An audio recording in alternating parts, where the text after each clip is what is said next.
They told you to follow your passion. But what if that sip's the reason you stay still stuck? What if passion isn't something you find, but something you earn? This is the truth no one tells you. Success doesn't start with passion. It starts with becoming so good they can't ignore you.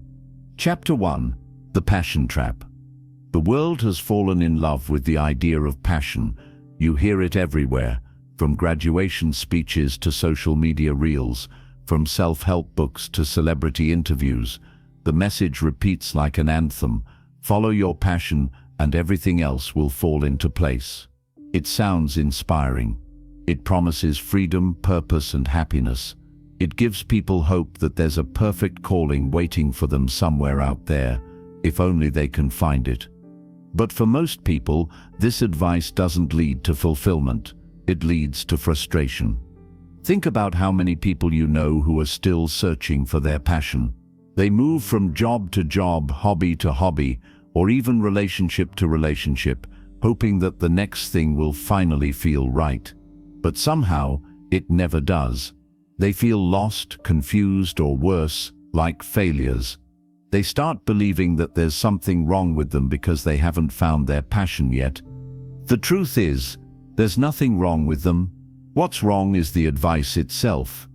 When you tell people to follow their passion, you're telling them to make one of the most important decisions of their lives, what to devote their time and energy to, based on emotion, not evidence. Passion feels powerful, but it's often fleeting. It changes over time, and it's deeply influenced by your environment. What excites you at 18 might bore you at 28. What you dream of today might feel meaningless tomorrow.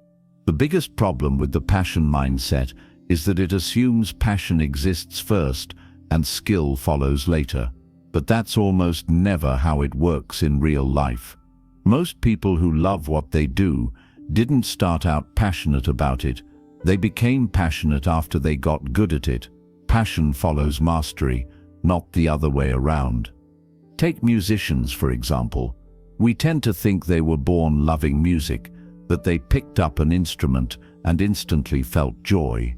But if you talk to professionals, they'll tell you about the years of frustration, repetition, and practice before they ever felt confident.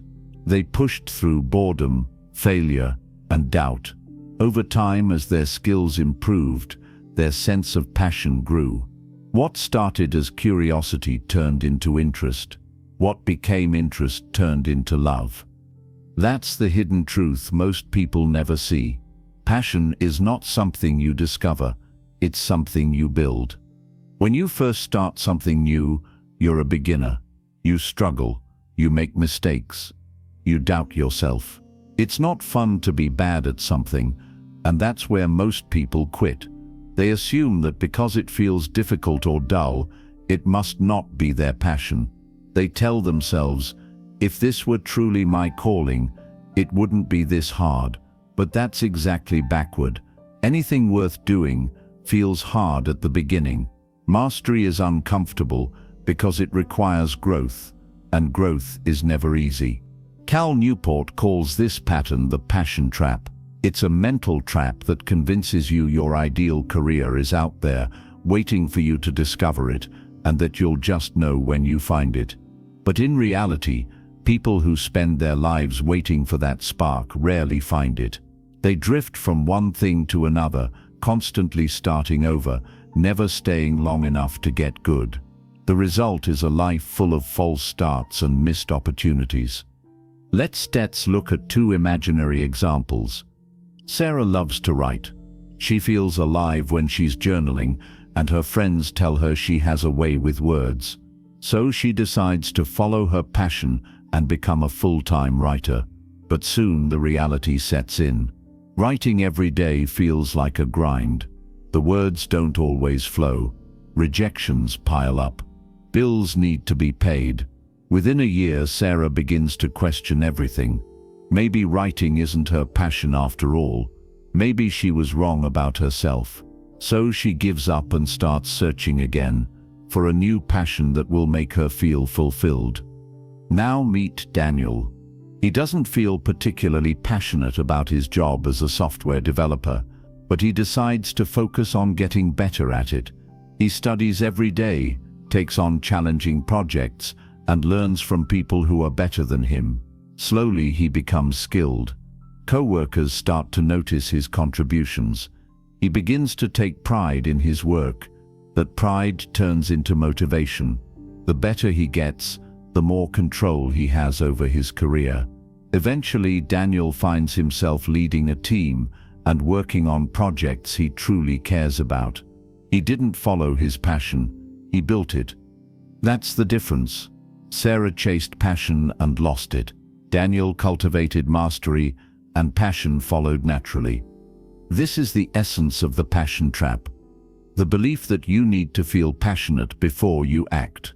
In reality, it's action that generates passion. Passion is like fire. It needs fuel to burn. The fuel is skill, progress, and achievement. Without them, passion burns out quickly. When you focus on mastery instead of passion, you shift from a consumer mindset to a creator mindset. The consumer mindset says, "What can this job do for me?" The creator mindset says, "What can I create with this job?" The first mindset leads to dissatisfaction because it relies on constant emotional rewards. The second leads to satisfaction because it's rooted in growth. Think about the people you admire most. Great athletes, scientists, artists, entrepreneurs. Do you think they all started out following their passion? Many didn't. They started with an opportunity or even necessity and turned it into something meaningful through persistence and excellence. Passion emerged from their success, not before it. There's a story about Steve Jobs that perfectly illustrates this.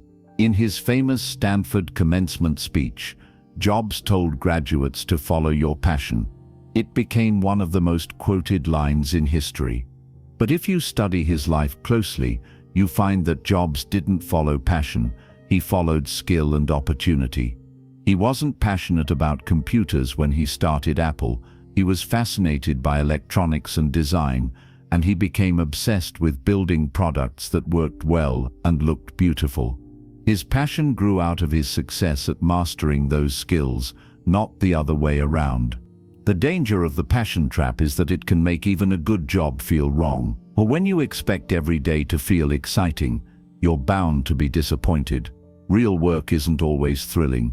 Some days are repetitive, some projects fail, some moments feel tedious. That's normal.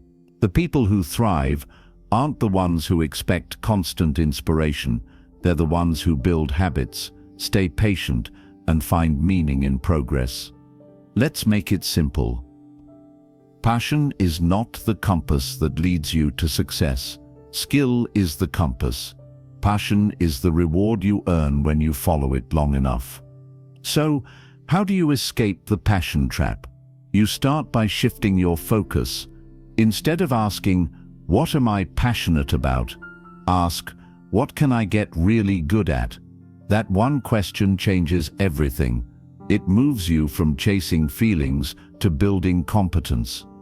You may not love what you do right away. That's okay. No one loves being a beginner. But if you choose something valuable, something that contributes to the world, and commit to getting better at it every day, something magical happens. You start to see improvement.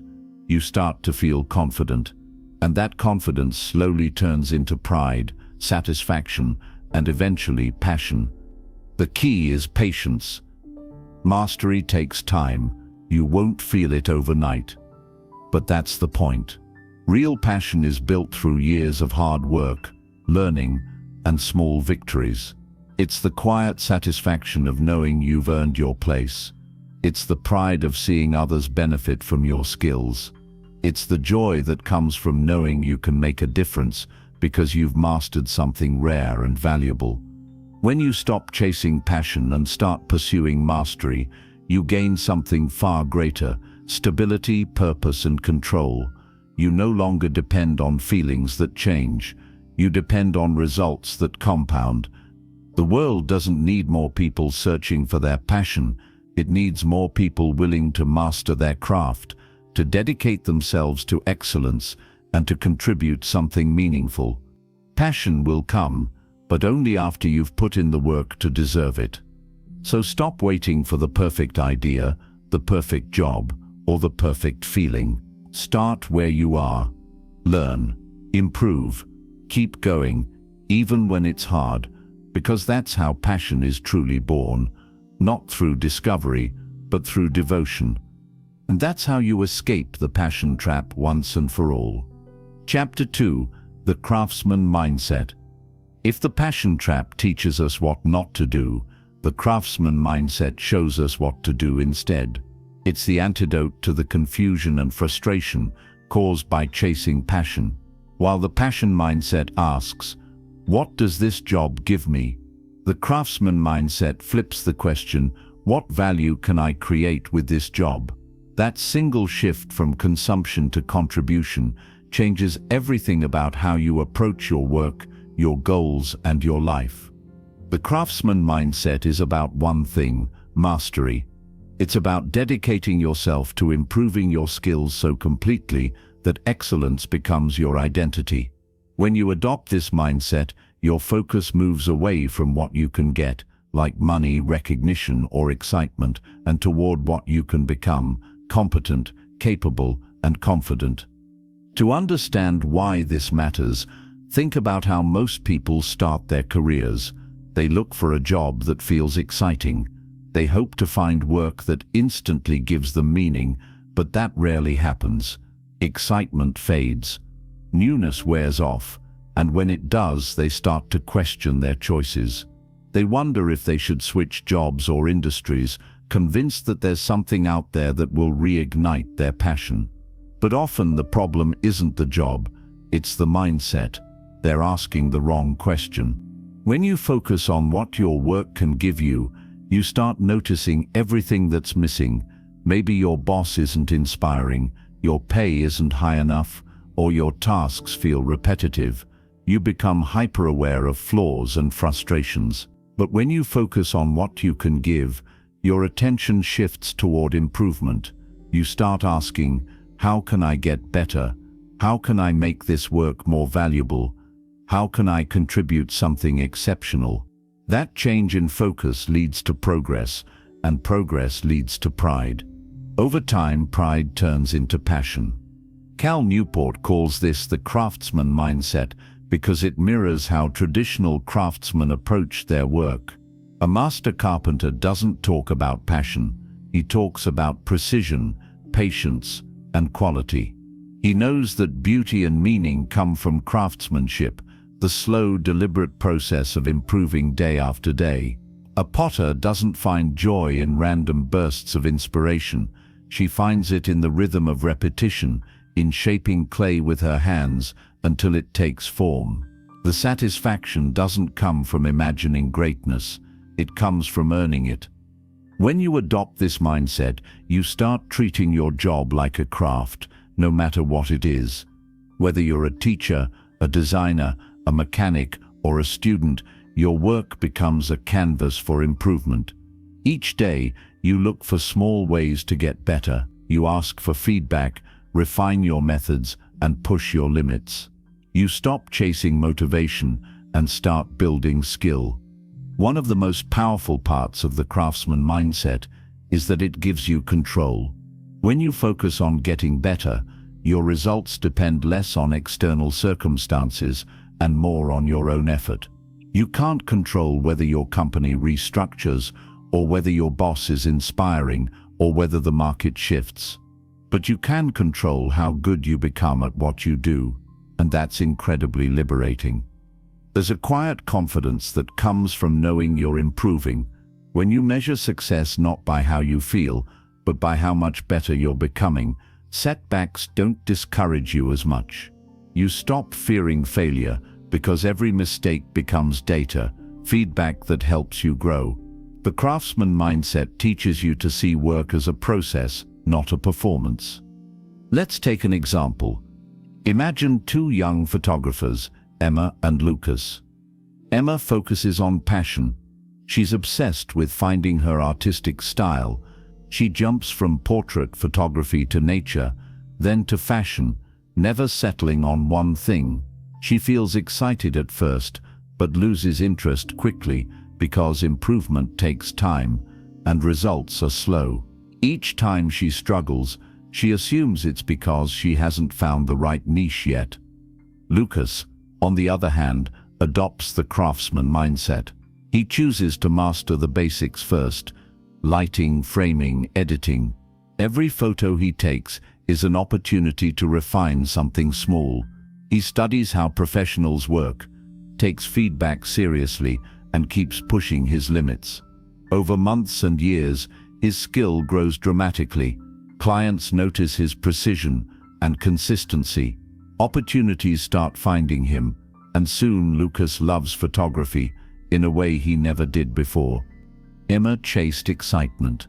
Lucas built mastery, and mastery always wins. The craftsman mindset also develops something that's becoming rare in the modern world: deep focus. In an age of constant distractions, attention is one of the most valuable skills you can cultivate. When you work like a craftsman, you train your mind to stay with the task long enough to achieve flow, a state where effort becomes effortless. This is where creativity truly flourishes. Passion-driven people often seek inspiration before they begin. Craftsmen begin, and inspiration follows. There's a story about violin maker Antonio Stradivari that captures this perfectly. Stradivari didn't build the best violins in history because he was passionate about music alone. He built them because he was obsessed with his craft. He spent years perfecting small details: wood grain, varnish, curvature, because he believed excellence was found in precision. His instruments became legendary, not because of luck or passion, but because of focus, discipline, and refinement. In today's world, this mindset is rare. People are taught to chase excitement instead of mastery. We scroll through success stories and expect instant results. We want the feeling of greatness without the work of getting there. But mastery doesn't come instantly. It's earned one deliberate improvement at a time. The craftsman mindset requires humility. You have to accept that you're not great yet, and that's okay. You focus on process over pride. Each day, you look for a small way to improve your craft, even if no one else notices. Over time, these small improvements compound. They create momentum, confidence, and expertise. And eventually, you wake up one day and realize you've become exceptional. This mindset also transforms how you view failure. Instead of seeing mistakes as evidence of weakness, you see them as teachers. Every error gives you insight. Every shortcoming becomes a clue to your next step. The craftsman doesn't run from failure, he studies it. Because to him, failure isn't the opposite of success, it's part of it. Another key part of the craftsman mindset is feedback. Passion-driven people often avoid criticism because it threatens their sense of identity. If you believe you're meant to do something because it's your calling, then negative feedback feels personal.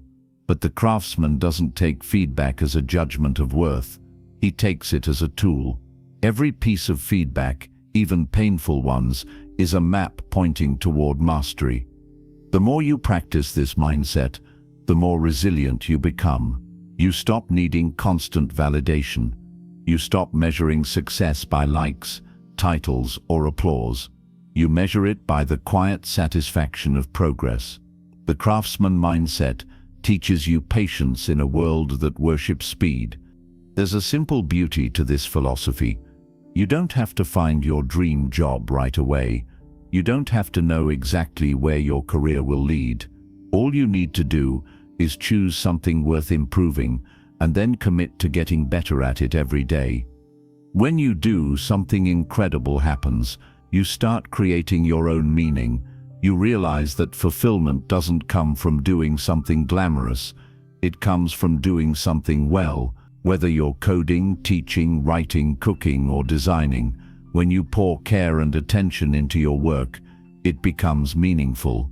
excellence itself becomes the reward. Over time, this focus on improvement builds what Cal Newport calls career capital, the collection of rare and valuable skills that make you indispensable. The craftsman mindset is how you earn that capital. It's how you build a career that gives you freedom, creativity, and impact. Passion is emotional, craftsmanship is practical. Passion fades when times get tough.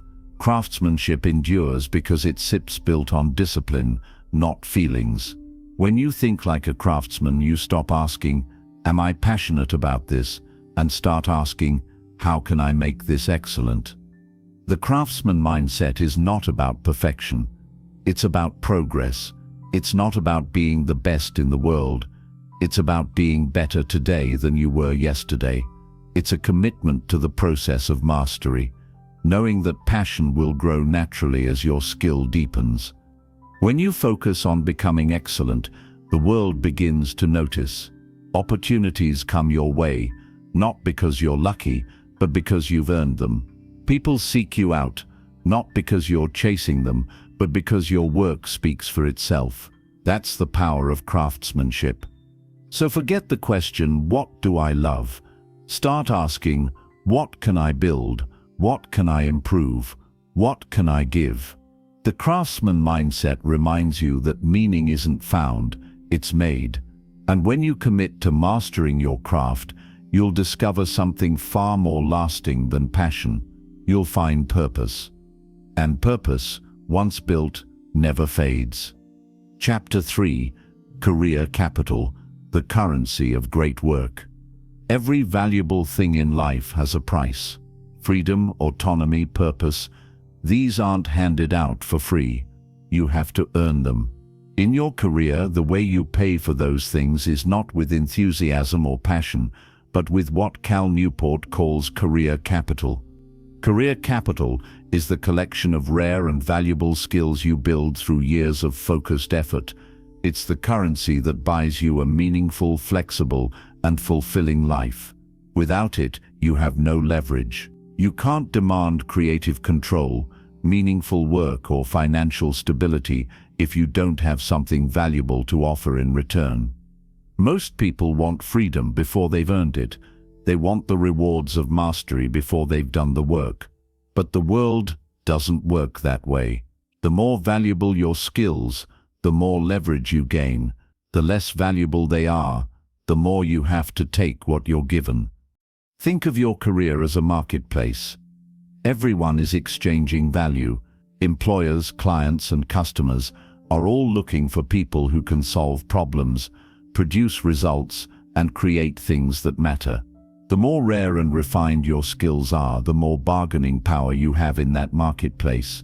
That bargaining power, your career capital, determines the quality of your opportunities. When you look at people who have meaningful, flexible, and impactful careers, you'll notice a pattern. They've all accumulated massive amounts of career capital. They're not lucky. They're valuable. Take a skilled surgeon, for example. Her days are filled with focus, precision, and years of practice behind every decision she makes. She's built a skill set that very few people in the world possess. That skill set gives her freedom to choose where she works, how she works, and how she lives. Or consider a software engineer who's mastered complex systems and built a reputation for delivering exceptional products. His expertise gives him options: remote work, high pay, meaningful projects. Freedom always follows value.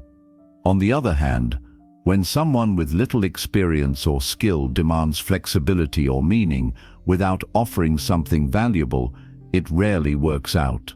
They want the benefits of mastery without paying the price of effort. That's why so many people feel stuck. They haven't built the capital required to buy the life they want. Career capital takes time to build. You can't acquire it overnight. It's a long-term investment built through deliberate practice, persistence, and patience. Every day you focus on improving your craft, you're adding to your capital. Every project, challenge, and skill you develop adds another deposit into your account. But here's where most people go wrong. They spread themselves too thin. They chase variety instead of depth. They dabble in everything but master nothing. They constantly switch paths, hoping the next thing will bring satisfaction. But mastery requires commitment. You can't build capital if you keep resetting your progress. The people who accumulate the most career capital are the ones who pick a valuable field and stay in it long enough to become exceptional. They choose to specialize rather than generalize. They focus on becoming irreplaceable in something that matters. To do this, you have to identify which skills in your field are both rare and valuable, skills that are hard to learn but in high demand. Once you identify them, you dedicate yourself to acquiring and refining them. That's how you build leverage. For example, if you're in marketing, the rare and valuable skill might be deep understanding of consumer psychology, data analytics, or high-converting copywriting. If you're in design, it could be creating user experiences that drive measurable results. If you're in teaching, it might be the ability to inspire and simplify complex ideas. Whatever your field, there's always a deeper layer of mastery that few are willing to pursue. That's where your career capital lies. Building it isn't glamorous. It requires the same principles as deliberate practice: repetition, feedback, and discomfort. You have to be willing to spend long periods in the stretch zone, pushing yourself just beyond your comfort level. It's not about working more hours, it's about working smarter, with purpose and precision. The key is to think like an investor. Each hour of focused effort is an investment in your future freedom. You may not see immediate returns, but over time your career capital compounds. Eventually, you'll reach a point where your skills open doors automatically. You'll be able to say no to opportunities that don't align with your values, and yes to the ones that do. That's the beauty of career capital. It gives you control. When you have rare and valuable skills, you can negotiate your work environment, choose your projects, and design your lifestyle. Without it, you're forced to take what's given to you. It's the difference between working because you have to and working because you want to. This concept also explains why so many follow your passion stories are misleading. People often look at successful artists, entrepreneurs, or creators and assume they succeeded because they followed their passion. But when you dig deeper, you realize they built immense career capital first. Their passion followed their competence. Take someone like Steve Jobs again. People remember him as a passionate visionary, but before Apple changed the world, Jobs spent years obsessing over details: design, technology, product usability. Those details became his career capital. That capital gave him the leverage to pursue creative freedom. Passion didn't create his success. Mastery did. Or look at a professional musician. They may appear to be living their dream, doing what they love every day, but behind the scenes are thousands of hours of disciplined practice, often starting from childhood. The passion we see from the outside is built on invisible foundations of skill and sacrifice. Career capital also protects you. The job market changes constantly. Industries evolve. Technology replaces old roles with new ones. But if you've built deep, transferable skills, skills rooted in problem-solving, communication, or creativity, you're resilient. You can adapt because your capital moves with you. Another powerful part of this idea is that career capital doesn't just buy professional freedom, it also buys personal satisfaction. When you know you're good at something valuable, your confidence grows. You stop feeling like an imposter. You start feeling capable and purposeful. The work that once felt tedious begins to feel meaningful because you can see the impact you're making. But to reach that point, you have to make peace with the early stages of mastery. Building capital is slow and sometimes boring. You'll face plateaus where it feels like you're not improving. You'll question whether it's worth it. That's where most people give up. and that's why so few ever reach excellence. If you stay consistent through those moments, though, something changes, your competence compounds. People start to notice, you begin to attract better opportunities, and with each one, your confidence grows. The cycle reinforces itself. Mastery leads to passion, which fuels more mastery, which builds even greater capital. The truth is simple. You can't skip the work. You can't hack mastery. You can't buy career capital with motivation. You earn it through consistent, focused effort. But once you have it, it transforms your life. Career capital turns jobs into careers, and careers into callings. It's the difference between doing what you can and doing what you choose, between being replaceable and being indispensable. So as you think about your work, stop asking, "Is this my passion?" and start asking, "What skills am I building that are rare and valuable?" Every hour spent developing those skills adds to your capital. Every bit of progress increases your leverage. Eventually, you'll reach a point where you don't have to chase meaning, you can create it. You'll have the freedom to craft the kind of life you want, on your own terms. That's the power of career capital. It's the invisible foundation beneath every meaningful career, and it's built one deliberate improvement at a time. The more you invest in yourself, the richer your opportunities become. And one day, you'll look back and realize that the work that once felt like effort has turned into something much greater, mastery. And mastery, in the end, is the most valuable currency of all. Chapter 4: The Power of Deliberate Practice.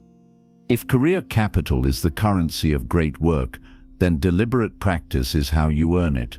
It's the engine behind mastery, the method by which ordinary people become extraordinary. Talent may give you a head start, but it's deliberate practice that separates the good from the truly great. Most people misunderstand what practice really means. They think practice is simply doing something over and over again. But repetition alone doesn't make you better.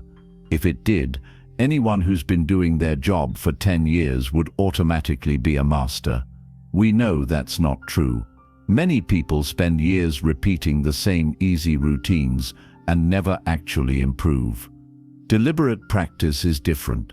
It's focused, structured, and designed to push you just beyond your current ability.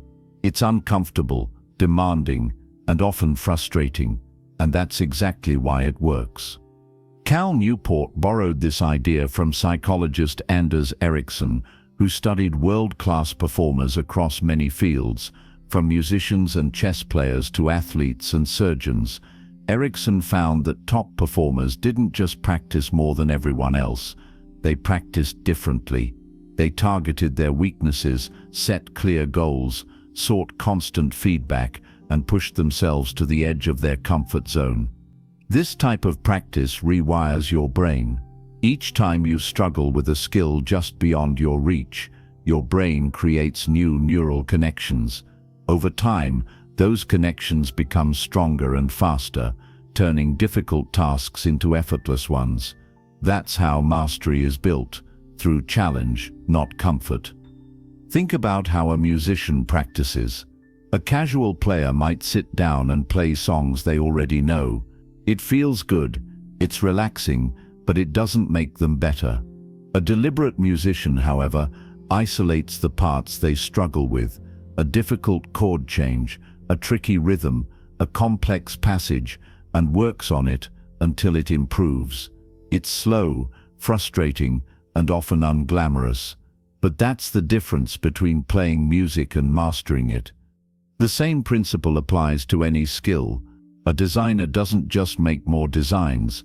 They study feedback, learn new tools, and experiment with ideas that challenge their comfort zone. A teacher doesn't just deliver the same lesson every year. They analyze what worked and what didn't, adjust their methods, and refine their communication. A writer doesn't simply write more. They rewrite, edit, and seek critique to sharpen their craft. Deliberate practice turns repetition into refinement. But here's the catch. Deliberate practice is hard. It requires focus, patience, and humility. It forces you to confront your limitations daily. That's why so few people do it consistently. The average person prefers comfort over challenge. They stick to tasks that make them feel competent, not the ones that expose their weaknesses. The craftsman mindset demands the opposite.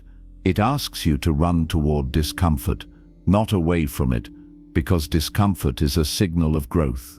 When something feels difficult, it means you're stretching your ability, and that's where improvement happens. Cal Newport emphasizes that deliberate practice is not limited to elite performers. It's a mindset anyone can apply to any field. Whether you're coding, cooking, teaching, or managing, there's always a deliberate way to improve. The key is to identify the edge of your current ability and spend focused time there. The formula is simple but not easy. Choose a specific skill, break it into smaller parts. Work on the hardest part deliberately. Seek feedback. Repeat. Over time, small targeted improvements add up to huge gains. This compounding effect is what creates mastery. One of the most common obstacles to deliberate practice is distraction. You can't do it while multitasking. It requires deep focus, uninterrupted time devoted to hard thinking and doing. This kind of attention is rare today, in a world full of notifications and noise, but if you can cultivate it, you'll immediately stand out. When you practice deliberately, you enter what psychologists call a stretch zone. It's not so hard that you feel overwhelmed, but not so easy that you're coasting. It's that sweet spot where your brain is fully engaged. It's challenging enough to force adaptation, but achievable enough to create momentum. That sits where deep learning happens. Let's take an example. Imagine two programmers. The first writes code every day, but repeats the same type of tasks. He's comfortable. The second programmer, however, deliberately pushes into new areas, unfamiliar frameworks, more complex problems, stricter performance goals.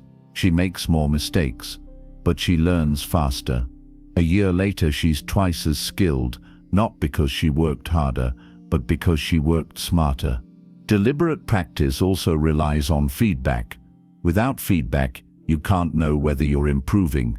Great performers actively seek criticism, not to feel validated, but to see their blind spots.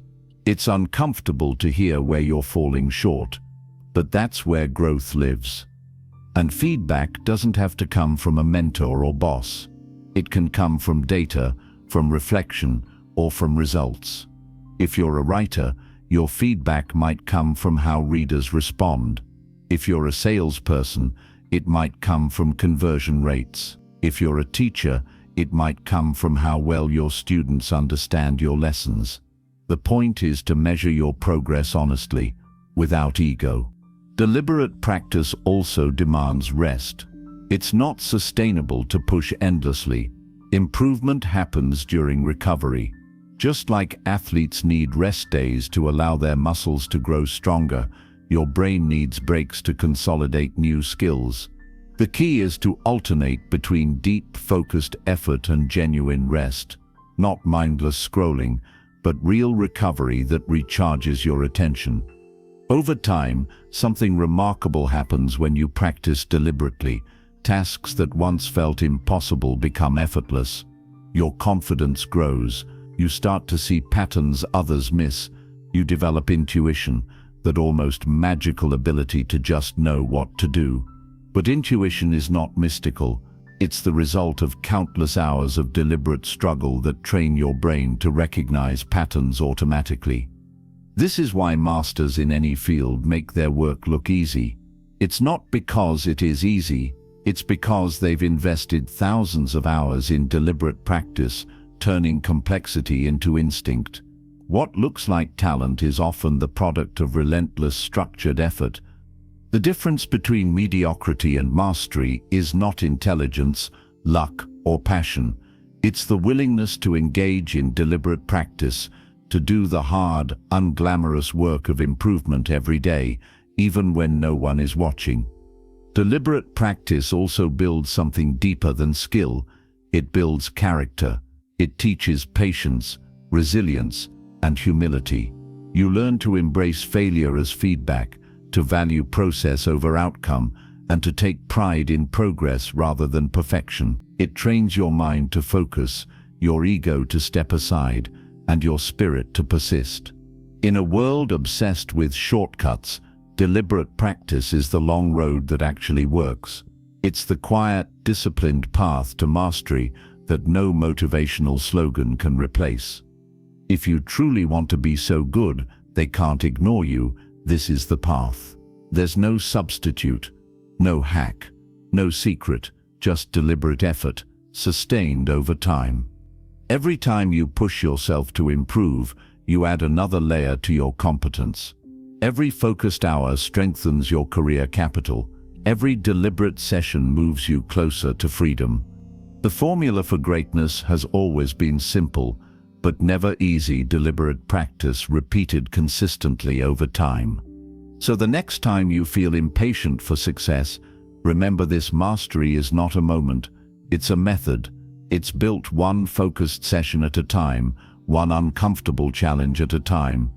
And if you stay with it long enough, if you commit to the process instead of the outcome, you'll find that what once felt impossible has become your second nature.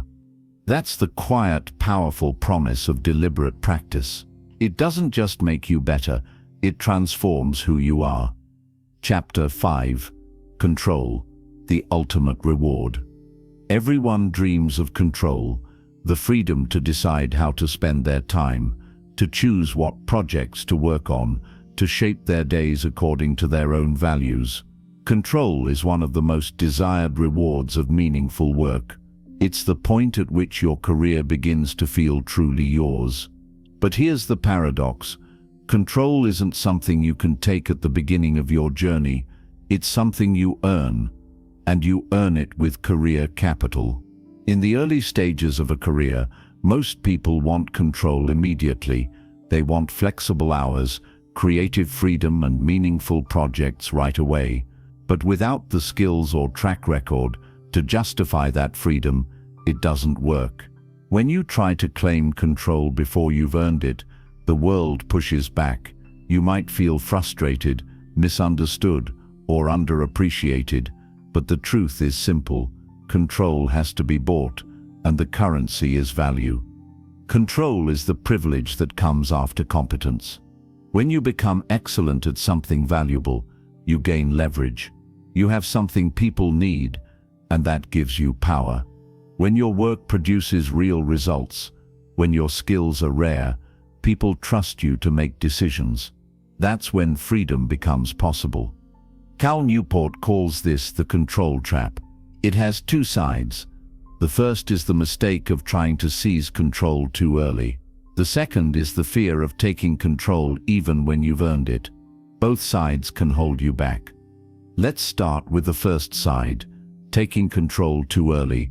Imagine a new employee who's only been at a company for a few months, but already wants to work remotely, set their own hours, and lead major projects. The desire for independence is understandable, but without proven value, it creates tension. It's like trying to cash a check before you've made the deposit. You might want flexibility, but if you haven't yet demonstrated results, the company has no reason to trust you with that freedom. This mistake happens often with the follow your passion crowd.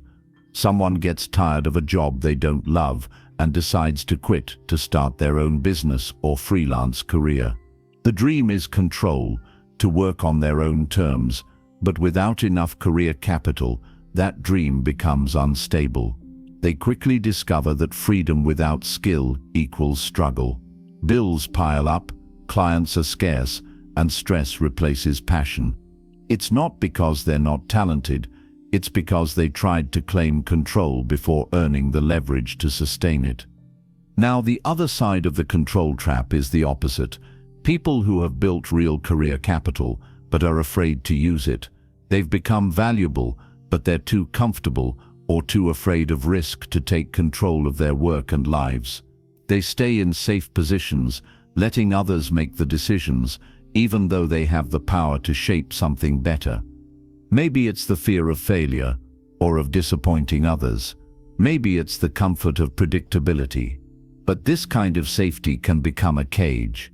You might be well paid, respected and secure, but if you never use your career capital to gain more control, your growth stops.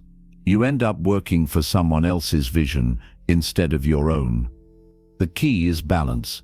You can't demand control too early, but you also can't avoid it when it's time.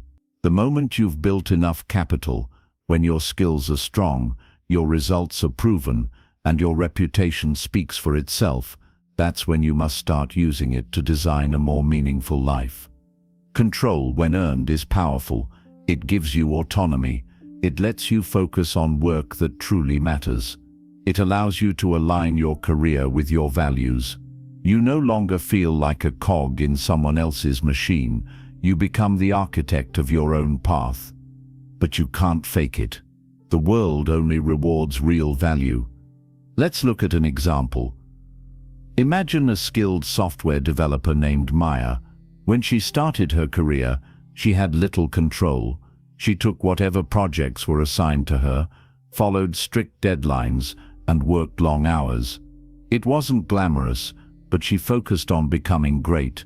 She mastered her tools, learned to solve complex problems, and consistently delivered results. After a few years, she had accumulated significant career capital.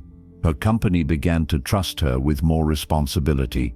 She used that trust to propose new ideas, optimize systems, and eventually lead her own team. Her reputation grew. Soon, other companies began offering her positions with more freedom and higher pay. Eventually, she used her capital to negotiate remote work and flexible hours. She earned control, not because she demanded it, but because she deserved it. Now imagine another person, Adam, who wanted freedom right away. He left his job to start his own business without first mastering a valuable skill or understanding what the market truly needed. He loved the idea of independence, but after a few months, reality hit. He struggled to find clients and burned through savings. He had passion, but no leverage. The difference between Maya and Adam wasn't intelligence, it was strategy. Maya built career capital first. Adam tried to spend it before he had any. That's the lesson. Control without capital is chaos. The people who seem to have the most freedom in their work, the writers who choose their projects, the entrepreneurs who shape their schedules, the creators who live off their art, all built massive stores of career capital before they earned that freedom. They spent years refining their craft, building trust, and becoming indispensable. Control is not a gift you ask for, it's a reward you earn. And when you finally earn it, it becomes one of the greatest joys of life. Imagine waking up and knowing that your time belongs to you. You choose what to work on, who to work with, and where to focus your energy. You're not escaping work, you're redefining it. Your days align with your purpose. That's real control.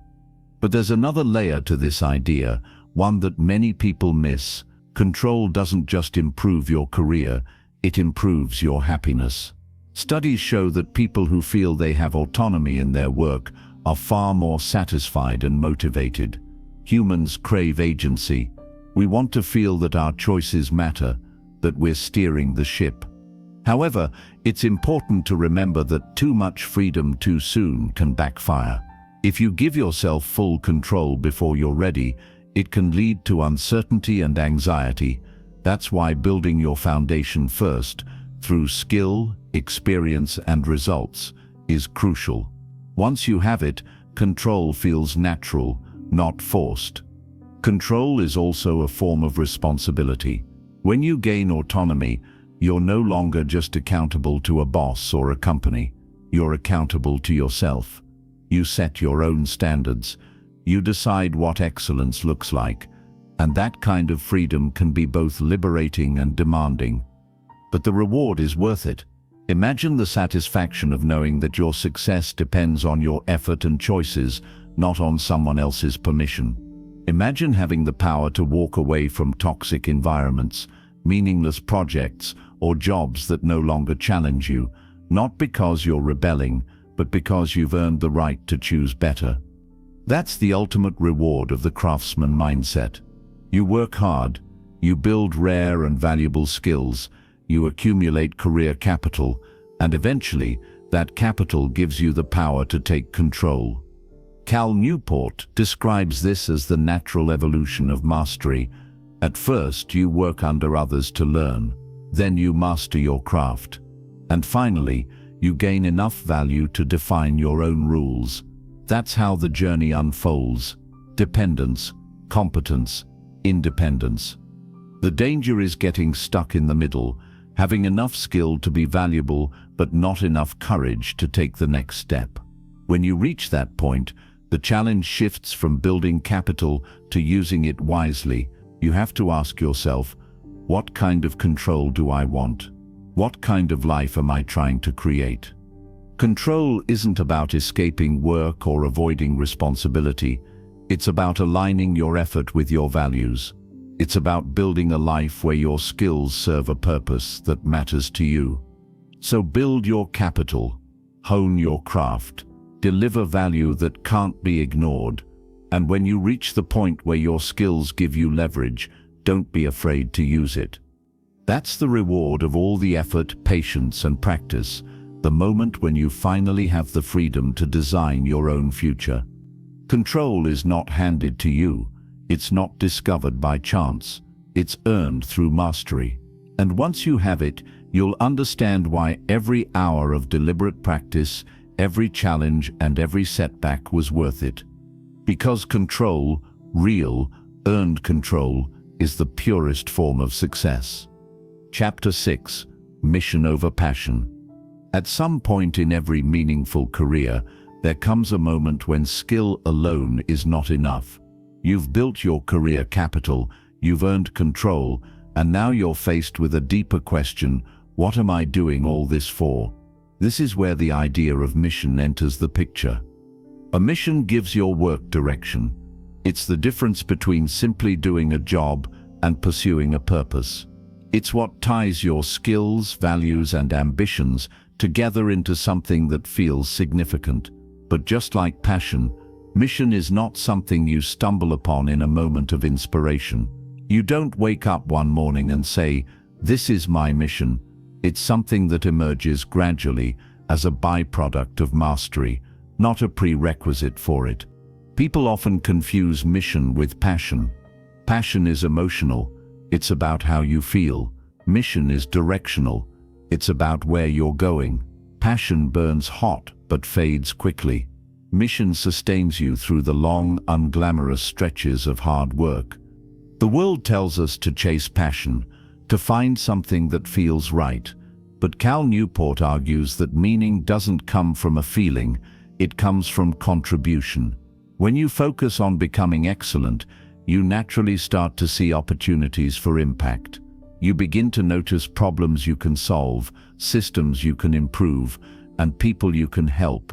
Out of that awareness, your mission is born. Think about the great innovators, artists, and leaders throughout history. They didn't start with a mission. They discovered it through deep engagement with their craft. Steve Jobs didn't set out to change the world from day one. His mission evolved as he mastered design and technology. Over time, his vision crystallized to make computers intuitive, personal, and beautiful. That mission wasn't a burst of inspiration. It was the natural result of years spent perfecting his skills and understanding his industry.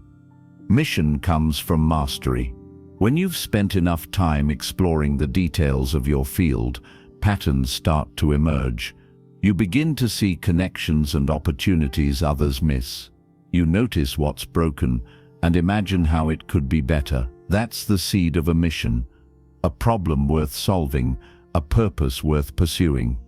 But you can't skip to that stage. Trying to define your mission too early is like trying to write a symphony before you've learned how to play an instrument. The idea might sound inspiring, but you lack the foundation to make it real. The craftsman knows this. They don't sit around waiting for inspiration. They work. They focus on improving their craft, knowing that clarity will come from action. Cal Newport describes this process as cultivating a mission mindset. Instead of asking, "What's my purpose?" you ask, "What problem can I solve with the skills I'm building?" That question grounds your search for meaning in reality. It shifts your focus from internal feelings to external value. When you think in terms of mission, your work stops being about you. It becomes about service, about using your abilities to create something that matters. This shift from self-centered passion to outward-focused mission changes everything. It makes your work more resilient, your motivation more stable, and your results more impactful. Let's look at how this plays out. Imagine a talented chef. Early in her career, she loves cooking because it's creative and exciting. But over time, that excitement fades. If she's chasing passion alone, she might start doubting herself. Maybe this isn't what I'm meant to do. But if she's building a mission, her perspective shifts. She starts asking deeper questions. What do people truly need from food? How can I make healthy eating accessible and joyful? Now her work isn't just about cooking. It's about transformation. That's a mission. A mission turns work into service. It connects what you're good at to what the world needs.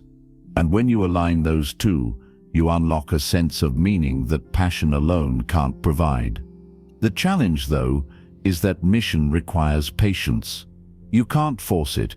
You discover it through exploration, experimentation, and reflection. Cal Newport emphasizes that missions are often found at the cutting edge of your field, the intersection where your growing expertise meets new and exciting possibilities. But to find that edge, you must first earn the right to explore it. That's why mastery always comes before mission. This process is similar to what scientists call adjacent possible. Imagine your knowledge as a room. When you master what's in that room, new doors open, doors you couldn't see before. Each door leads to another room, filled with new ideas and opportunities. As you move through these rooms, your mission starts to take shape. It's not something you pick out of thin air. It's something you uncover by walking the path of mastery. Let's take another example. A teacher who starts her career just trying to be good at her job. She focuses on building her skills, explaining clearly, engaging students, managing classrooms. Over time, she becomes excellent. That excellence gives her insight. She notices that students from certain backgrounds struggle more than others. She starts exploring ways to close that gap, new teaching methods, mentorship programs, policy changes. Eventually, she finds her mission to make education more equitable and accessible. That mission didn't come from chasing passion, it grew from paying attention. This is what makes mission so powerful. It's not fragile like passion. It's rooted in understanding and experience. It's not based on how you feel today. It's based on what you know matters. Mission also gives your work resilience. When things get hard, passion alone won't sustain you. Feelings fade when faced with setbacks and frustration. But a mission gives you reason to endure. When your work serves something larger than yourself, it gains depth. Obstacles become challenges to overcome, not excuses to quit. However, pursuing a mission doesn't mean you abandon practicality. Newport warns against grand mission syndrome, the tendency to leap into big, world-changing goals without a foundation. The best missions start small. They're built step by step through small experiments and tangible wins. He calls this the law of small bets. Instead of waiting for the perfect idea or plan, you make small, consistent efforts in the direction that excites you. You test ideas, gather feedback, and adjust. Each small success builds momentum and confidence. Over time, these small bets accumulate into something significant. That's how great missions are built, through progress, not proclamation.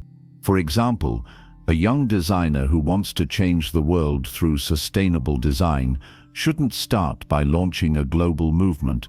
Instead, she might begin by redesigning one product to be more eco-friendly, then another. She tests, learns, refines. As her work gains traction, her influence grows. Eventually, she might lead major sustainability initiatives. Her mission evolves naturally through small, deliberate actions.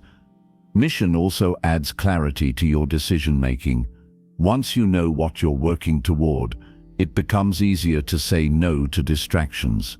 You stop chasing every shiny opportunity because you know what fits your mission and what doesn't. This focus amplifies your impact. Over time, the combination of mastery, control, and mission creates what Newport calls great work, work that is rare, valuable, and meaningful. It's the kind of work that fulfills you not just because it feels good, but because it matters. Mission gives purpose to your mastery.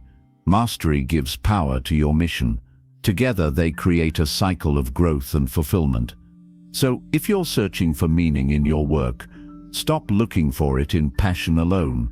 Passion asks, what do I love? Mission asks, what difference can I make? The first is about self. The second is about service. And service, when combined with skill, creates purpose that lasts. Meaningful work doesn't start with a dream. It starts with discipline. You build skills, you earn control, and then you discover your mission. It grows from your craft, not from your imagination. So don't worry if you don't know your mission yet. Keep working, keep learning, keep improving. The path will reveal itself as you walk it. Mission is not found at the beginning, it's discovered at the summit, and the climb itself is what makes it worth reaching.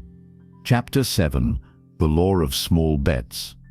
When people talk about success, they often describe it as a breakthrough, one giant leap, one big idea, one defining moment that changes everything. But the truth is, success rarely works that way. It doesn't arrive suddenly. It's built gradually, through small, consistent steps that compound over time. Cal Newport calls this principle the law of small bets. A small bet is a focused, low-risk action that moves you a little closer to your goal. It's not about gambling everything on one massive idea. It's about making continual strategic moves that teach you something new and build momentum. Each small bet is like planting a seed. Most won't grow into something huge, but the few that do can transform your career and your life. The law of small bets is one of the most practical ways to apply the craftsman mindset and the mission mindset together. It turns ideas into progress, it bridges the gap between theory and execution, and it teaches you to learn through doing, not just thinking. The problem with big goals is that they can be paralyzing. When you think about starting a business, writing a book, launching a creative project, or changing careers, the size of the vision can overwhelm you. You start imagining every obstacle, every unknown, every way it could go wrong, and that fear stops you from ever starting. Small bets dissolve that fear. Instead of trying to figure out everything at once, you focus on what you can do right now, one small, tangible step. You test, you learn, you adjust, and slowly those steps build a foundation of confidence and competence. Let's look at how this works in practice. Imagine you're an aspiring writer. The big goal might be to publish a best-selling novel. That's inspiring, but it's also intimidating. Instead of focusing on that distant dream, a small bet might be to write one short story. When it's done, you share it online, get feedback, and improve the next one. Over time, your stories get better, your audience grows, and your writing improves. Maybe one of those short stories turns into a full-length novel. Maybe it doesn't. Either way, each small bet builds momentum. Or consider a software developer who dreams of creating a revolutionary app. Instead of quitting their job to build it full-time, they make small bets, a simple prototype, a weekend project, a feature built for fun. Each small bet teaches them something: what works, what doesn't, what people actually want. Eventually, one of those small experiments might evolve into something bigger. The key is that every small bet produces feedback. It gives you data to work with. It helps you separate ideas that are promising from those that aren't. Without feedback, you're guessing. With it, you're learning. Cal Newport explains that small bets are essential to discovering your mission and expanding your career capital. You can't predict which ideas will work or what direction your career will take. But by making consistent, low-risk experiments, you create more opportunities for luck to find you. Each small bet exposes you to new people, new ideas, and new skills, and some of those connections will open doors you couldn't have imagined. Small bets are also powerful because they lower the cost of failure. When you tie your identity or livelihood to one giant project, failure feels devastating. But when you make small, incremental moves, failure becomes information, not defeat. You can easily adjust and try again. That mindset makes you fearless, not because you never fail, but because failure stops controlling you. There's a story about comedian Chris Rock that illustrates this perfectly. Before going on big tours or releasing a special, Rock tests his material in small comedy clubs. He shows up unannounced, often with a notebook, and tries out new jokes on small audiences. Some jokes bomb, others get laughs. He watches, studies, and refines. By the time he performs for thousands, every line has been tested and perfected through dozens of small bets. That's the power of small bets. They turn uncertainty into progress. The same principle works in every field. Entrepreneurs test ideas with minimum viable products instead of full launches. Scientists run small experiments before large studies. Artists sketch and prototype before committing to a final piece. Every creative or professional breakthrough is built on a foundation of small, disciplined experiments. But there's another reason small bets matter. They build momentum. When you complete something, even something small, you create energy. You feel progress. That sense of movement fuels motivation. Big goals, by contrast, often feel distant and abstract. You can work for months without seeing results, and that kills morale. Small bets keep you engaged by delivering constant feedback and visible growth. Let's look at another example. Imagine a young teacher named Leah. She wants to transform how her students learn, but the school system feels rigid and slow to change. Instead of getting discouraged, she starts small. She experiments with one new teaching method in a single lesson. It works well, so she tries it again in another class. She collects feedback from her students, refines her approach, and documents the results.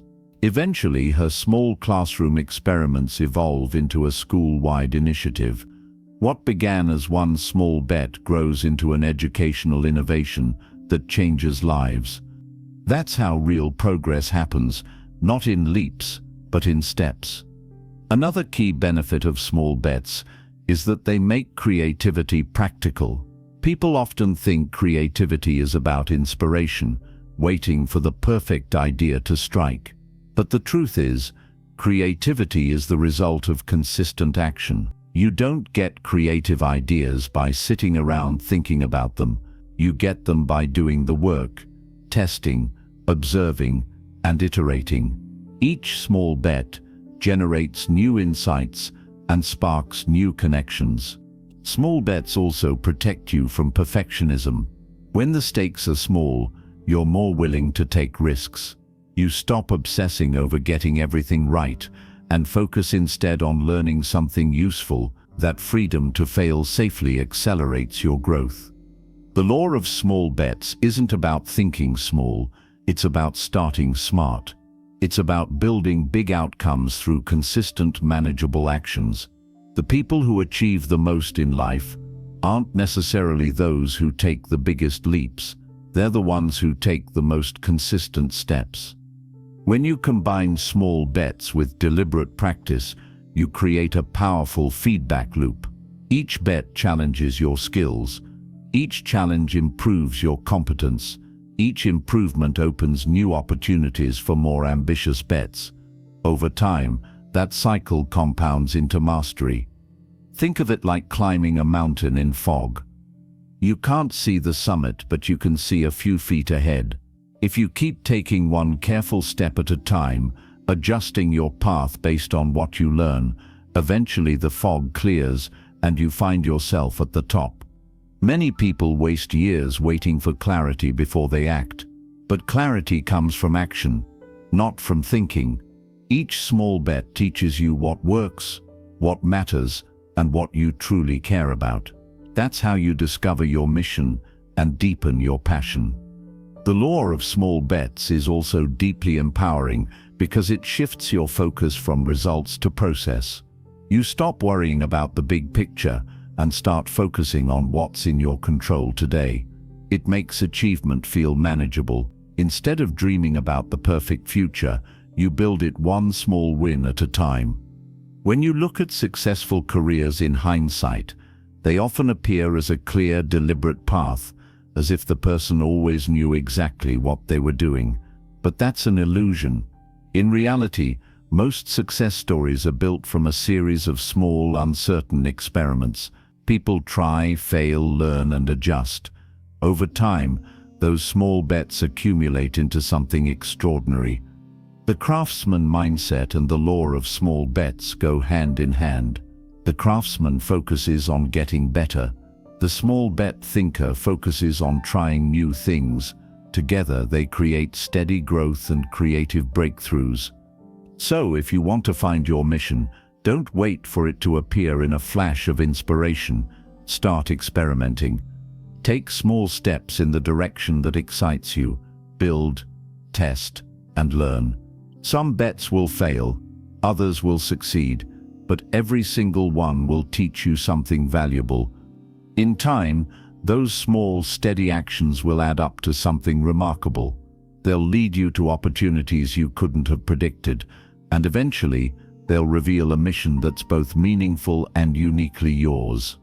That's the law of small bets, the quiet, consistent power of progress. Not flashy, not fast, but unstoppable. Chapter 8. The Value of Boring Work. When people think about greatness, they often imagine excitement, inspiration, creativity, and constant energy. But here's the truth that almost no one wants to admit. Mastery is often boring. The path to becoming so good they can't ignore you is not filled with constant passion or endless thrill. It's filled with repetition, focus, and discipline. In other words, it's filled with what most people consider boring work. This may sound discouraging, but it's actually empowering, because once you accept that boredom is not a sign of failure, but a part of progress, you unlock the secret to consistency. The people who achieve greatness are not the ones who chase excitement. They're the ones who can tolerate and even embrace the boring parts, the long stretches of quiet effort where growth actually happens. Boring work is the grind that polishes your skill. It's the repetition that strengthens your foundation. Every expert, no matter how talented, spends the majority of their time doing work that doesn't feel exciting. A pianist practices scales for hours. An athlete repeats drills until muscle memory takes over. A coder writes and rewrites lines of code until the system finally works. It's the small, repetitive tasks that form the backbone of mastery. But in our modern world, boredom has become almost unbearable. We're surrounded by distractions designed to steal our attention: notifications, social media, endless entertainment.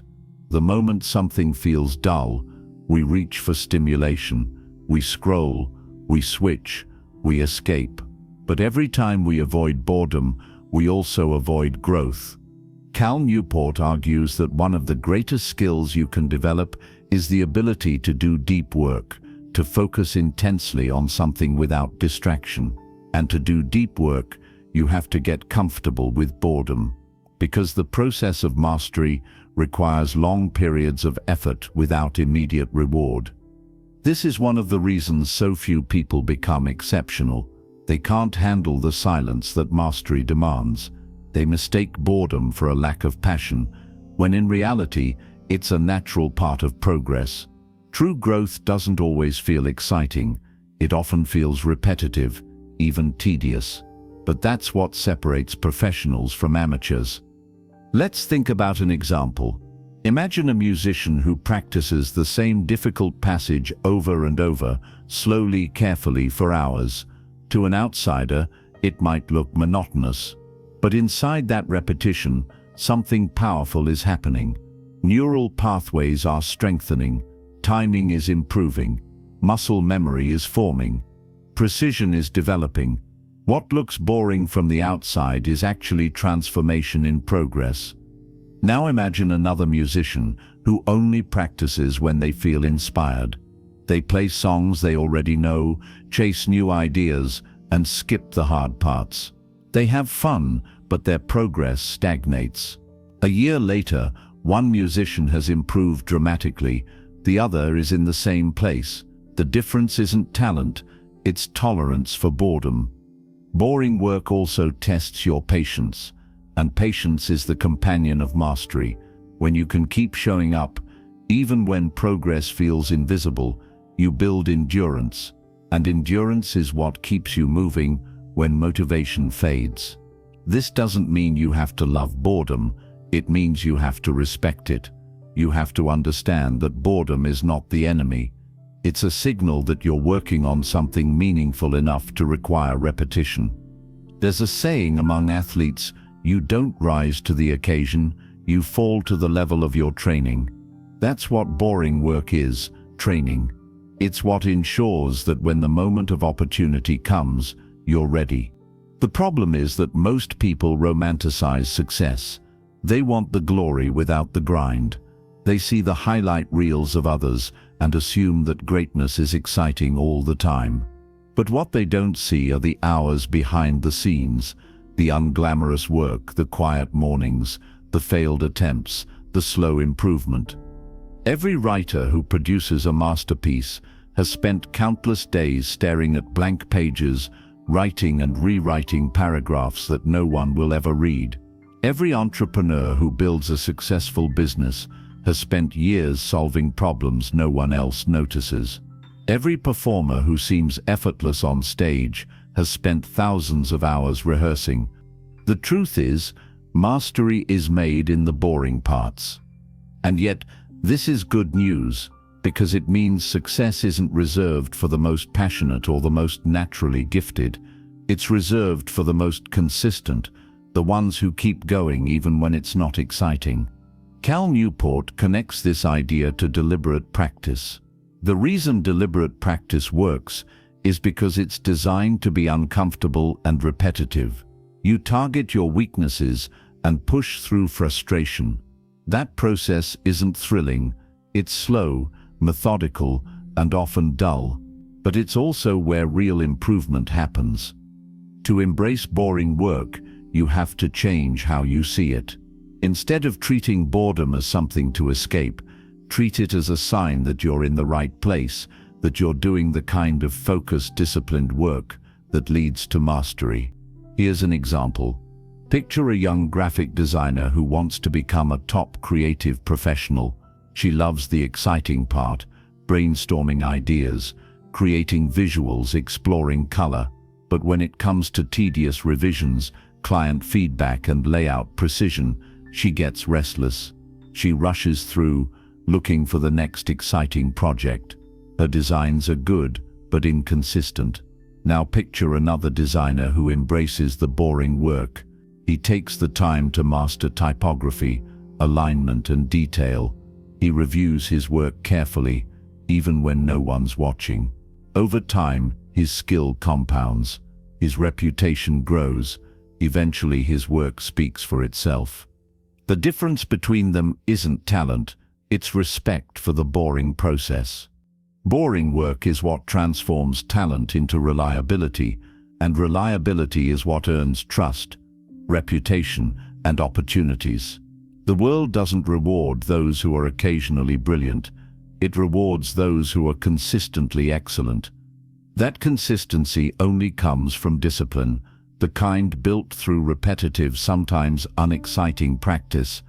There's another benefit to embracing boring work. It strengthens your focus. When you train yourself to stay with a task through boredom, you're strengthening your attention span. Every moment you resist distraction is like lifting a mental weight. Over time, your capacity for focus increases. You become sharper, calmer, and more productive. That focus becomes your superpower in a distracted world. While others are bouncing between tasks and chasing stimulation, you're moving steadily forward. You're not faster, you're deeper, and depth always wins in the long run. Of course, this doesn't mean you should live without joy or creativity. The point isn't to eliminate excitement, it's to understand that excitement is not the engine of excellence. Discipline is passion can ignite you, but discipline keeps you burning. There's a quiet satisfaction that comes from finishing a difficult task, from sticking with something long enough to see progress. That satisfaction is deeper and more lasting than the fleeting rush of excitement. It's the kind of pride that builds confidence and self-respect. So how do you cultivate a tolerance for boring work? You start small. You pick one task and give it your full attention. You resist the urge to check your phone, switch tabs, or quit when it gets dull. You remind yourself that the boredom you feel is part of the process, the space between effort and improvement. Over time, this practice becomes a habit. You stop expecting constant stimulation. You learn to find peace in repetition. You start to see beauty in refinement. And here's the beautiful paradox. Once you stop running from boredom, your work becomes more fulfilling, because what once felt dull now feels meaningful. You start to appreciate the rhythm of slow progress, the elegance of small improvements, the quiet confidence of competence. In the end, boring work is what separates those who dabble from those who dominate. It's the invisible work behind visible success. It's the hours of effort that no one celebrates but everyone benefits from. If you want to become so good they can't ignore you, you must fall in love with the process, even the parts that seem boring. Because those are the moments when mastery is being built. The people who achieve the most in life are not the ones who always feel inspired. They're the ones who keep going when it's quiet. They understand that boredom isn't a barrier to success. It's the doorway. So the next time your work feels dull, don't quit. Don't distract yourself. Stay with it, because that's not the end of passion. It's the beginning of mastery. And mastery once earned will always feel better than excitement ever could. Chapter 9. Passion comes last. From the moment we're young, the word passion is drilled into our heads. We're told to chase it, to follow it, to never settle for anything less than doing what we love. It sounds like noble advice. After all, who wouldn't want to spend their life doing something that feels fulfilling and exciting?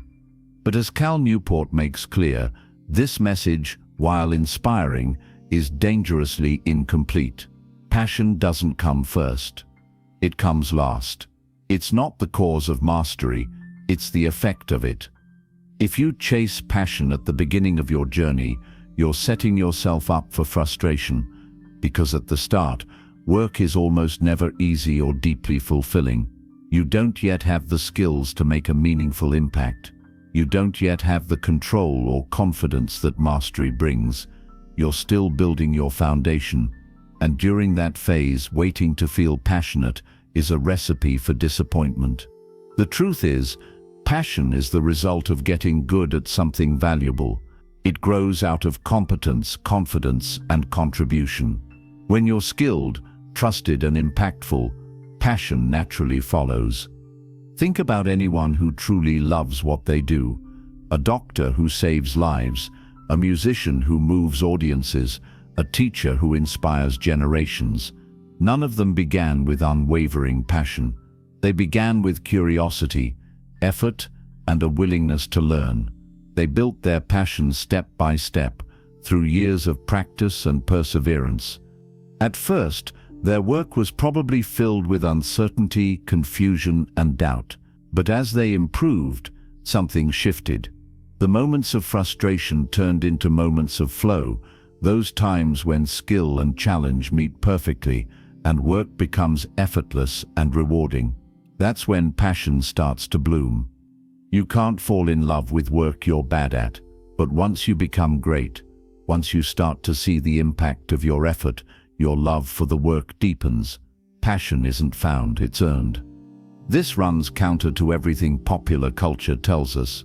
Movies and social media love to show success stories as lightning bolts of inspiration. The artist who discovers their gift overnight, the entrepreneur who risks everything and changes the world. But those are myths. The real story, the one that doesn't make headlines, is about consistent improvement, deliberate practice, and perseverance through boredom and struggle. Cal Newport explains that passion follows what he calls the career capital framework. First, you build skills. Those skills create career capital, rare and valuable abilities that make you indispensable. Once you have that capital, you can trade it for the things that make work meaningful: control, mission, and purpose. When those three elements combine, passion appears almost automatically. Let's unpack that idea. At the beginning of your career, you have very little career capital. You're learning, experimenting, and proving yourself. During this stage, passion is usually low, and that's okay. You're supposed to feel uncertain. You're supposed to be exploring.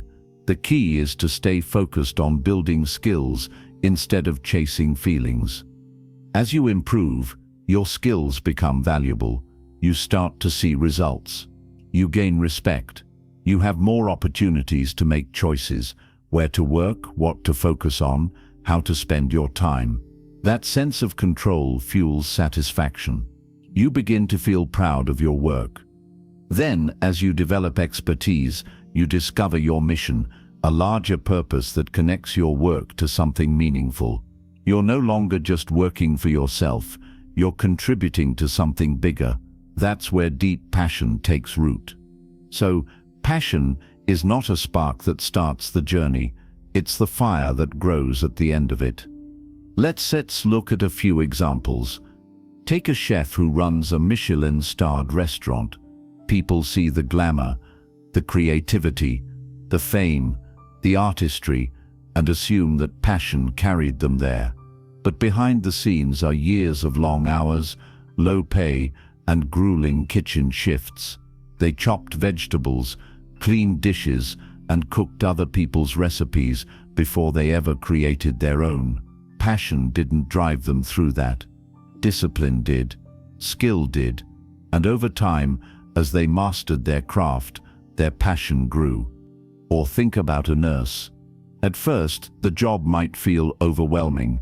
Long hours, high pressure, endless patience. But as her skills grow, something changes. She becomes confident. She knows what to do in a crisis. She sees the difference she's making in people's lives. That's when the work becomes meaningful. That's when passion appears. The same is true for entrepreneurs, teachers, athletes, or anyone else pursuing excellence. Passion is born from progress. This is why so many people feel stuck when they chase passion from the start. They move from job to job, hobby to hobby, waiting for something to click. But they never stay long enough to get good at anything. Without mastery, work always feels shallow and frustrating. It's like digging a dozen shallow holes and wondering why you never hit water. The craftsman, on the other hand, picks one hole and keeps digging. At first it's hard. The dirt is heavy, the progress is slow, but eventually they strike something valuable. That's the moment when passion begins. The difference between those two people isn't luck or talent, it's patience. The craftsman understands that love for your work grows from investment in your work. Cal Newport points out that this truth explains why so many people who follow your passion advice end up unhappy. They expect constant excitement and fulfillment. When that feeling fades, as it inevitably does, they think something's wrong. So they move on, searching for a new spark. But in doing so, they reset their progress and start over from zero, repeating the cycle indefinitely. The craftsman doesn't chase sparks, they build fires. Passion also depends on autonomy. You can't feel deeply passionate about work you don't control. Once you've built enough skill to earn independence, to choose your projects, your pace, your path, your motivation transforms. You're no longer just working for survival. You're working for purpose. That's why mastery feels so fulfilling. It gives you ownership over your craft. It gives you freedom, and freedom creates joy. Another key ingredient in lasting passion is impact. When you know that your work matters, that it helps people, solves problems, or makes the world a little better, your motivation deepens. This is what psychologists call the meaning motive. It's the desire to contribute to something beyond yourself. Once your skills give you that opportunity, passion takes on a new dimension. It stops being about pleasure and becomes about purpose. So, if you're feeling lost because you haven't found your passion, take heart. You don't need to find it, you need to build it. Every hour spent learning, improving, and mastering your craft is a brick in the foundation of future passion. You might not feel it now. That's okay. Passion is patient. It waits until you've earned it. To put it simply, first you do the work. Then you get good. Then you love what you do. There's another layer to this idea that's worth understanding. Passion built on mastery is stable, while passion built on emotion is fragile. Emotional passion depends on how you feel in the moment. When things go wrong, when you face rejection, boredom, or failure, it fades. But passion built on mastery survives the hard days because it's rooted in competence and purpose. That's why people who truly love their work rarely describe it as easy. They describe it as meaningful. They don't wake up every day in a state of euphoria. They wake up knowing that what they're doing matters, and that sense of meaning carries them through the challenges. When you shift your mindset from chasing passion to building it, your entire relationship with work changes. You stop looking for external excitement and start looking for internal growth.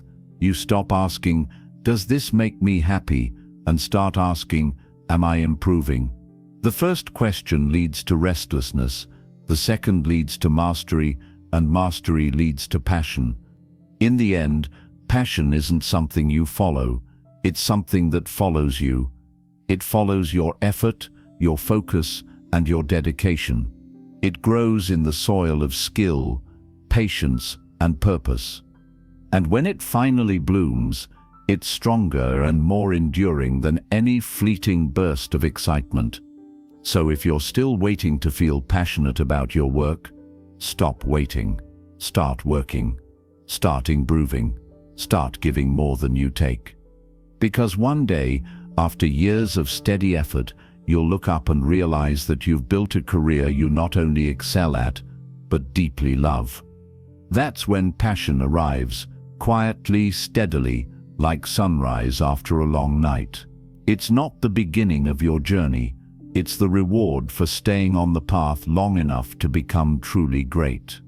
And when you reach that point, when your skill and purpose align perfectly, passion doesn't just fill your work, it fills your life. Chapter 10, Be So Good They Can Ignore You. There comes a point in every journey where all the lessons, the hard work, The deliberate practice, the patience, the mastery, the discipline converge into one powerful truth. If you become so good they can't ignore you, everything else falls into place.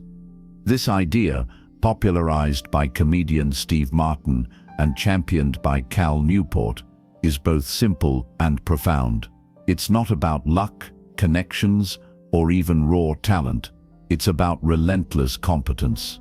When you focus on becoming undeniably great at what you do, the world eventually has no choice but to notice. Opportunities, respect, freedom, and fulfillment follow naturally. But getting to that level requires something deeper than ambition. It requires a mindset, a craftsman's mindset, that values excellence over emotion, process over passion, and contribution over recognition. The craftsman mindset asks a single question every day: how can I become better at what I do? It's not about how you feel, or whether you're inspired, or what the world owes you. It's about what you can give, what you can create, and how you can serve through your skill. The people who live remarkable lives aren't the ones chasing comfort or shortcuts. They're the ones who dedicate themselves to mastery, who show up, work deliberately, and improve relentlessly. They don't wait for motivation. They cultivate discipline. They don't wait to feel ready. They start, they fail, they learn, and they keep going.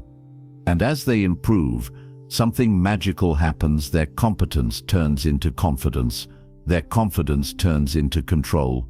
And that control allows them to shape a career and a life on their own terms.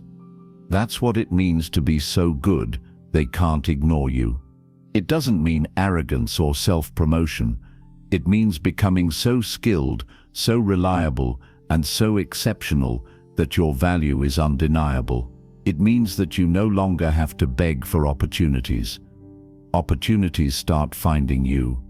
Cal Newport's research shows that people who build their lives this way, through skill and mastery rather than passion and luck, end up not only more successful but also more satisfied. They have control over their time, pride in their work, and a deep sense of meaning. To understand why this philosophy is so powerful, let's look at what happens when you live the opposite way. When you chase passion without mastery, your career becomes unstable. You jump from one thing to another, constantly searching for the perfect fit, but never staying long enough to grow valuable. You expect fulfillment to come quickly, but it doesn't, because fulfillment comes from competence, not from novelty. When you focus only on what you want from work, money, recognition, freedom, you become dependent on circumstances you can't control. But when you focus on what you can give to work, effort, skill, and value, you reclaim control over your destiny. That shift from entitlement to excellence is the key. It's the difference between waiting for success and building it.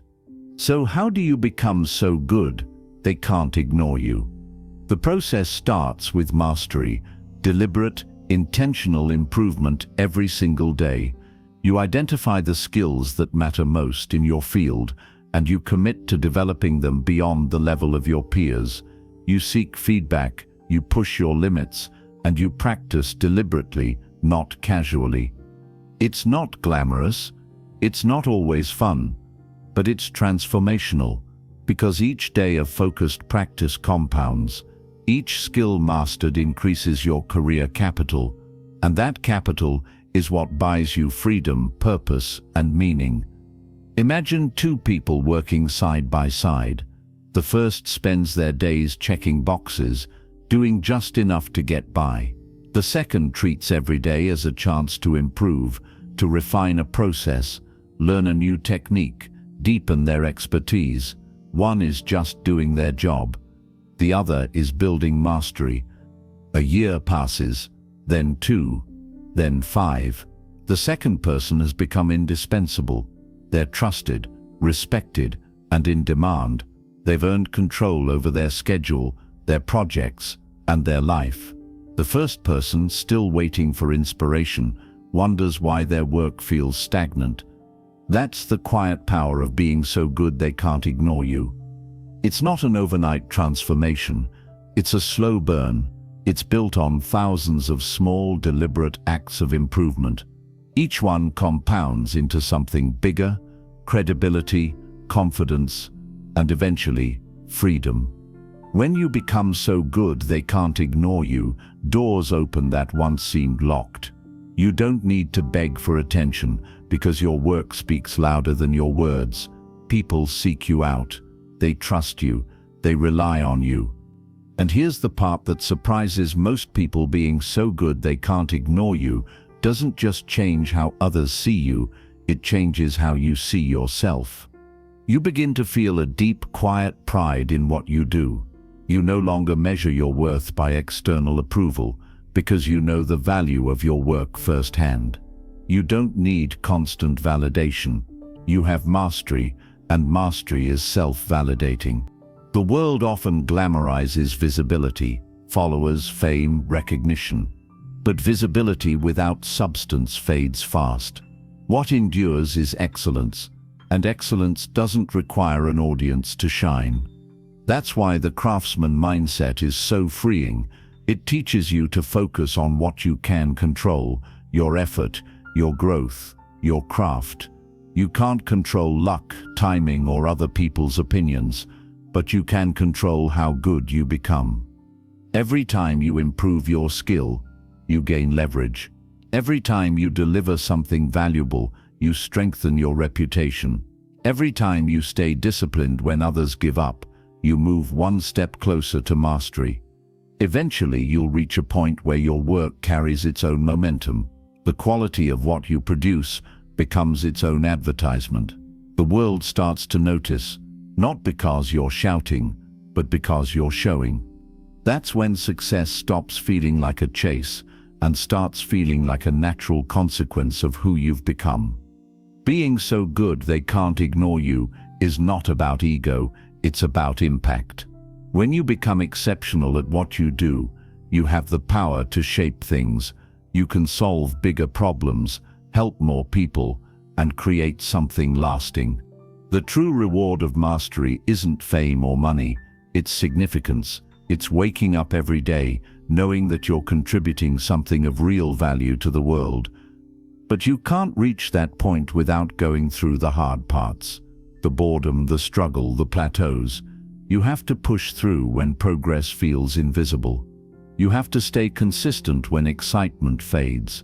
You have to keep showing up when no one's watching. And if you do, one day you'll look back and realize that everything you wanted, passion, freedom, meaning, came as a byproduct of the one thing you focused on all along, getting so good they couldn't ignore you. Let's imagine a craftsman in a quiet workshop. Day after day he works with his hands, shaping raw material into something beautiful. No crowds, no applause, just focus. Over the years his skill deepens, his creations become extraordinary. One day, people start to notice, they seek him out. They pay for his work, not because he asked them to, but because it's worth it. That's what it means to live by this principle. You don't chase recognition, you create value so undeniable that recognition chases you.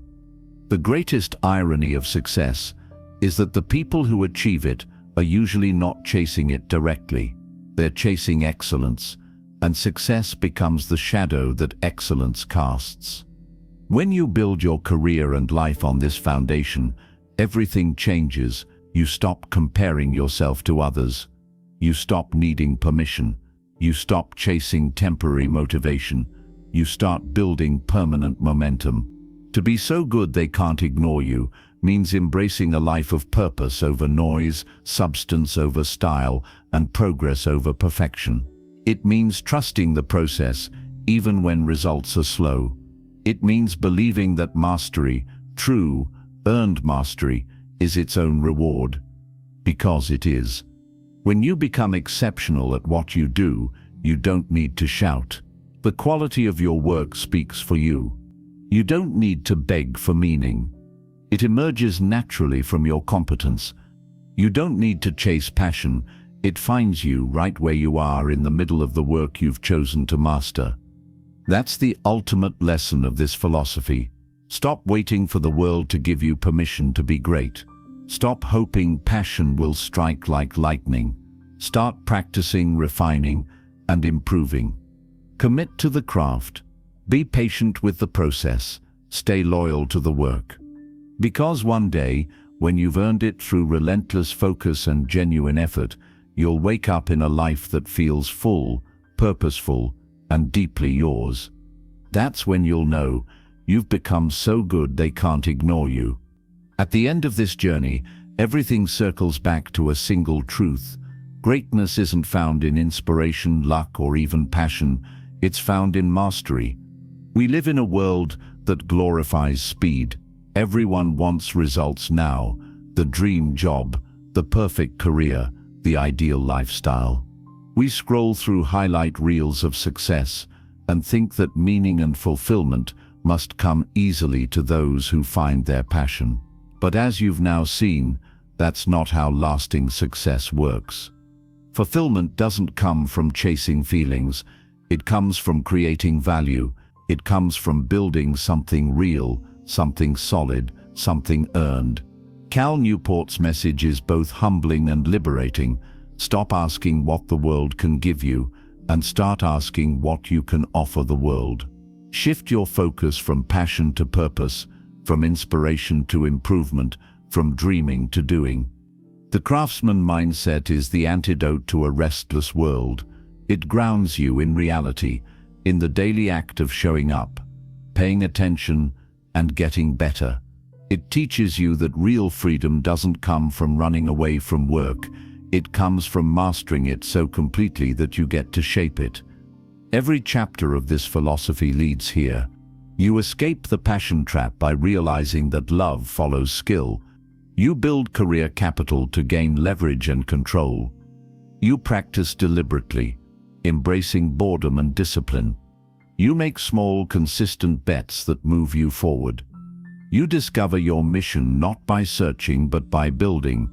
And eventually, you reach a point where your work and your life align, not by accident, but by design. That's what it means to be so good they can't ignore you. It's not about ego or fame. It's about quiet confidence, the kind that comes from knowing you've earned your place through patience, skill, and integrity. And when you live this way, something beautiful happens. The noise fades. The doubt quiets. You stop looking for meaning, because meaning is already woven into everything you do. You don't need to chase excitement, because fulfillment lives in the challenge. You don't need to compare yourself to others, because you're too busy becoming better than you were yesterday. The world begins to notice, not because you're louder, but because you're better, because you've built something rare in a world full of shortcuts. So wherever you are in your journey, whether you're just starting out or deep in the process, remember this: passion is not the beginning of greatness. It's the reward that waits at the end. Focus on the work, build your skills, be patient with your progress, respect the boring parts, take small bets, keep improving, even when no one's watching. If you do that, passion will find you, freedom will find you, and one day, without even realizing it, you'll have become exactly what this philosophy promises, so good they can't ignore you. That SIP's not just a career strategy. That SIP's a way of life.